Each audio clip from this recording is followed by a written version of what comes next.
که راشو په دې برخه کې دغه چیرته ورسېده او ولې دغسې یو فکر درته پیدا شو چې په افغانستان په اوسنیو شرایطو کې داسې یو روغتون ته ضرورت لري چې اقلا د سرطاني ناروغیو د درملنې دپاره هغه ابتدایي امکانات ولري؟ داسې کار ده چې د موږ خو یو ځمکه ده دلته په دارحمان مینه کې 300 جریبه ځمکه ده.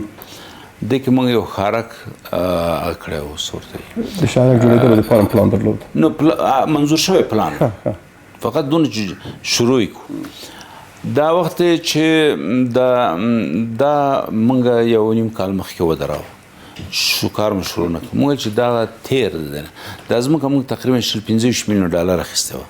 موږ دا بهتره چې دغه 300 جریبه ځمکه یو 2 هسپتاله جوړ کړو، یو د کانسر او کانسر او جنرال هاسپیټل، بل چې د زایشګاه جوړ او بل یو میډیکل سکول جوړ کړو پوهنتون ده او دغه کانسر دا فری دا هغه صورت د پیسې په خلکو باندې نه چارجېږي دا چل او بل څو بلډینګونه چې دغه ډاکټرانو د هستوګنې ځای پکې او د دې محصلینو د شپې لیلې او د شیان پکې.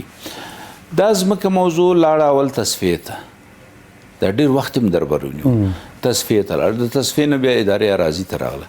دا 2 ورځې کې چې وزیر صاحب زراعت تللی، وزیر صاحب زراعت نن په جلسه کې ماته وویل چې هغه ما امضا کړ، د ما نه خلاص شو.